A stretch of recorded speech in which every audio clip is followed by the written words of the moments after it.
Hey guys, I'm in Ghana, and in this video I'm going to tell you about the most important things that you need to know before traveling to this great country. Let's get straight into it.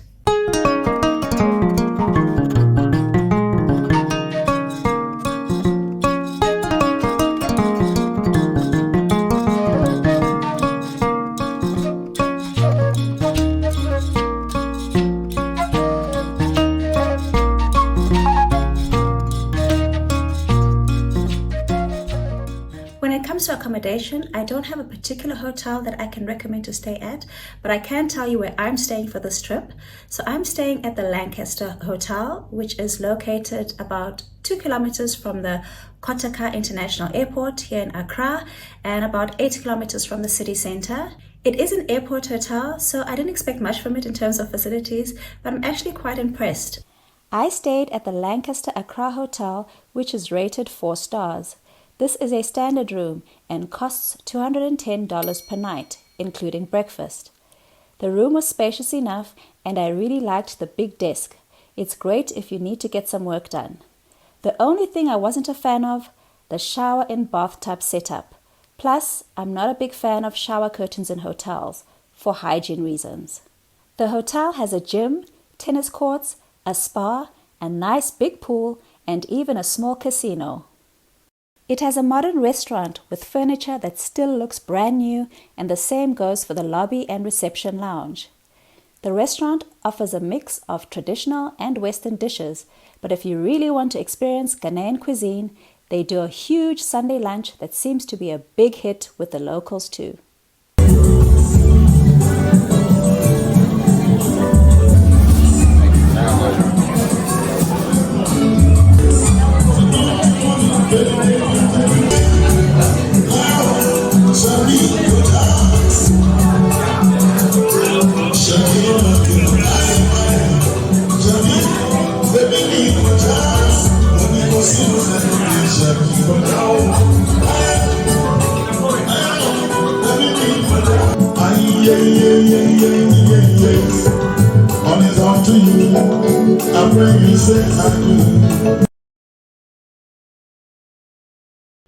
Do you need a visa to travel to Ghana?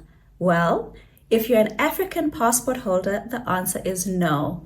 As of January 2025, Ghana became the 5th African country to allow visa-free travel for all Africans. So that means as long as you have an African passport from any country, you are allowed visa-free travel here in Ghana. For nationalities outside of the continent, please contact the Ghanaian embassy in your country to find out if you need a visa or not. Ghana is a high-risk zone for yellow fever, so you do need to get a yellow fever vaccine before you travel, at least 10 days before you travel if you've never had one before. They definitely will ask for this yellow fever certificate when you check in with the airline before departure, and they will also ask for it just before you get through passport control on arrival.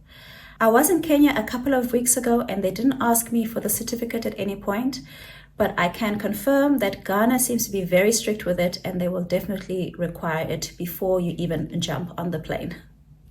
Yellow fever is a viral infection transmitted by mosquitoes, and Ghana is considered a high-risk country. Symptoms include fever, chills, muscle pain, nausea, and in severe cases, organ failure. It's a serious disease and there's no cure, only supportive treatment, so prevention is key. Ghana is also a high-risk area for malaria, so you will need to take malaria prophylactics. In South Africa, these are over-the-counter medicines, but it may be different in other countries. Of course, your pharmacist will advise how you're meant to take the tablets, but I can tell you for my case, and this is not any medical advice, I needed to start taking the tablets a day before traveling, and when I return to South Africa, I'll have to continue taking them for another 7 days. They also require some financial planning because they are quite expensive. When I got mine last week, I got 24 tablets for about just over 950 rands, so they are quite expensive. I flew from OR Tambo International Airport in Johannesburg, South Africa with South African Airways. It is the only airline that has a direct flight from Johannesburg to Accra, Ghana. My flight cost 13,500 rands for a return in economy class. Yes, flying within Africa is very expensive. SAA is South Africa's national airline, and the flight from Johannesburg to Accra takes 6 hours. Now, one thing worth mentioning, I got a notification the day before my flight that it had been pushed back 5 hours. So instead of leaving at 10:55 a.m., I ended up departing at 4 p.m. and landing in Accra at 8 p.m. I took the hotel shuttle from the airport, which was super convenient. But just a heads up, outside arrivals is really busy, so I had to look around a bit to find my driver. When you arrive in Ghana, you will land at Kotoka International Airport here in Accra. It is the largest airport in Ghana, and it also has the most efficient arrivals and passport control I have ever experienced in any country. I am highly impressed with Ghana immigration at the airport. What stood out even more for me was how warm and friendly the immigration officer was to me when I went through passport control.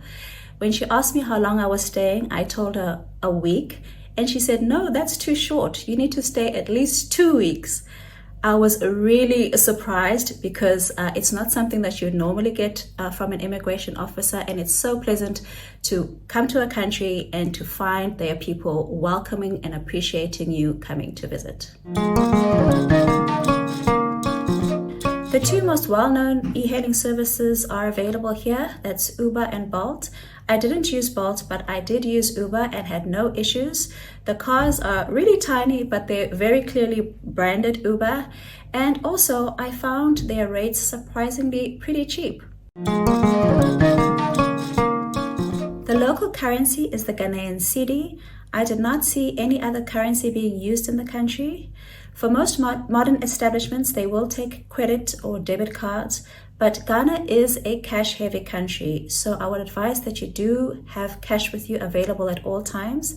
And one thing that I did notice is when I ate out at restaurants, the waiters preferred to be tipped with cash rather than through the bill using your card. Ghana is hot all year round, with average temperatures ranging between 25 and 29 degrees Celsius. March is the hottest month. I'm here at the end of February, and the average temperature this week that I've been here has been about 31 degrees, which is not bad in terms of heat, but Ghana is a very humid country.